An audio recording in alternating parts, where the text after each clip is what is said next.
Simple to answer. I inherited the highest prices ever. I inherited the worst inflation in the history of our country. And we have done an amazing job. And oil prices now are coming down very rapidly. If you look at what's going on, it's down to 75. When I started the very important excursion into the Islamic Republic of Iran, it was a very important excursion because they can't have a nuclear weapon. Otherwise, the whole world would get blown up. We're not going to let that happen. Not only us, not only the Middle East, the whole world would have been catastrophic. We had no choice. We had oil down to less than two, in many places like Iowa. Oil was down to, gasoline was down at numbers that people hadn't seen in years. $1.85, $1.95, so it passed Tuesday. I was in Iowa at a stop, and we had $1.95, another one, $1.85 a gallon. And we'll see those days pretty soon again, based on everything I see, as soon as the war ends. And I think it's going to end pretty soon. I don't think they can go much longer. Yeah, please. Has a deal been reached to reopen the Strait of Hormuz? Well, I don't want to say it has been. It's sort of open right now. You know, we have a thing called the blockade headed up by the U.S. Navy, and we control it. And now we control it, but they can always shoot something. They always have something, or drop a mine. And if you have one mine sitting out there, you sort of mess things up because people don't want to take their billion-dollar boats and accidentally get hit by a mine. But I think we're doing very well. I just, I'm involved in the negotiation. I think we're doing fine. It could be soon, yeah. Mr. President, have you lobbied any of the undecided Republicans who will vote tomorrow on Todd Blanche's nomination?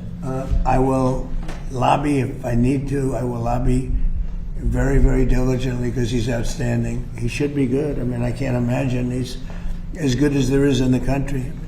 People have such unbelievable respect for Todd Blanche, so hopefully that won't be necessary. I spoke to some people, I did, but hopefully it'll all work out very well for the country because you're not going to find better than Todd Blanche. Will you reach out to Senator Murkowski, Senator Cassidy, for instance? Let's see if we need anybody. I'll reach out to whoever I have to, but anybody voting against him would be doing a great disservice to the country, please. Mr. President, the deadline for Representative Max Miller to withdraw from his race is coming up next week. Yeah. Do you believe he should withdraw at this point? Well, I'm not going to get involved in that. It's a very sad situation, and I know Max very well, but it's very, very sad that a situation like that takes place. Yeah. Do you think the DOJ should prosecute Dr. Fauci?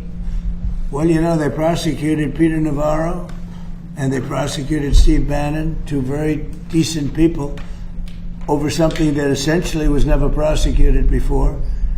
And there are sort of telltale signs of similarity.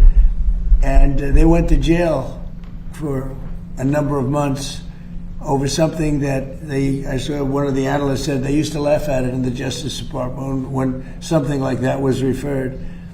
But Merrick Garland prosecuted two very decent people and sent them to jail. I wasn't president. I would have given him a pardon in 2 seconds, but I wasn't. It was after I left. They waited till after I left, and then they prosecuted these two people, and they ought to be ashamed of themselves. So when you see that happen, you sort of say maybe he should. What he did is far more serious than a lot of crimes, frankly. But they prosecuted two people when nothing like that has ever taken place before. Mr. President. Mr. President, on munitions, you posted overnight that the U.S. has a massive amount. And That's right. You denied that there were any shortages. There is a supplemental request for $21 billion to restock. So why is that request still there if there's Well, no because we urgency? need more all the time. I mean, we need more. Look, we gave tremendous amount to Ukraine. The Biden people did. And they were given free of charge. No charge. No charge. Billions, hundreds of billions of dollars. And fortunately, I built up so much during my term. I rebuilt the military and also loaded it up with a lot of stuff. And we have certain types of munitions that are very powerful, that we have virtual unlimited supply. We have others where it's a little bit tighter, and we're getting them in on a daily basis. As you know, our defense companies are building more plants right now than at any point in history. They're building plants for the Patriots, for the Tomahawks, for everything. But we have certain types of munitions which are very, they may not be as accurate. They may not be, they're not as elite. We have elite too, but we're watching that very closely. But we have certain types which are very powerful and very good, and we have an unlimited supply, and so we're in great shape. But with that being said, we always want more. We have to have more. We have other things maybe come up. Maybe come up and maybe don't come up. Hopefully nothing else does come up. But we're in very good shape. We have literally massive amounts of ammunition. Yeah. Mr. President, on Ukraine, President Zelensky says his country desperately needs long-range missiles or those Patriot missile batteries. Is that something that you're considering? We want missiles too. When Biden gave him so much, Biden gave $300 billion worth of ammunition. When I left, it was full, and he gave a lot of it away. Now we're rebuilding it, and we're using munitions that are very powerful, very good, but we wouldn't have been using them. We could have used something else.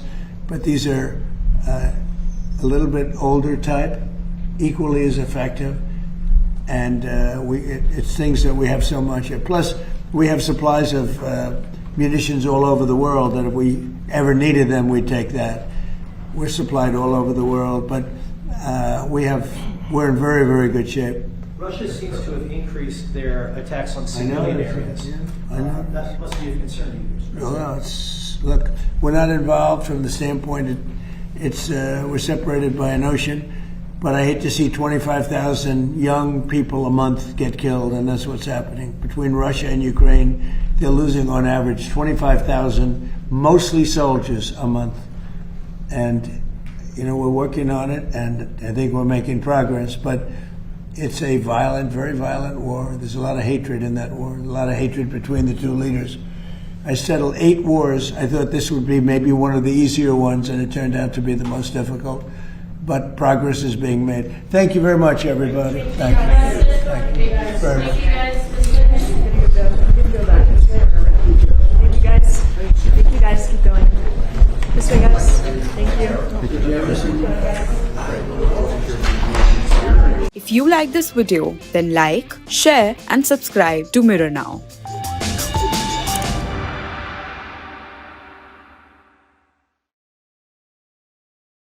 If you like this video, then like, share and subscribe to Mirror Now.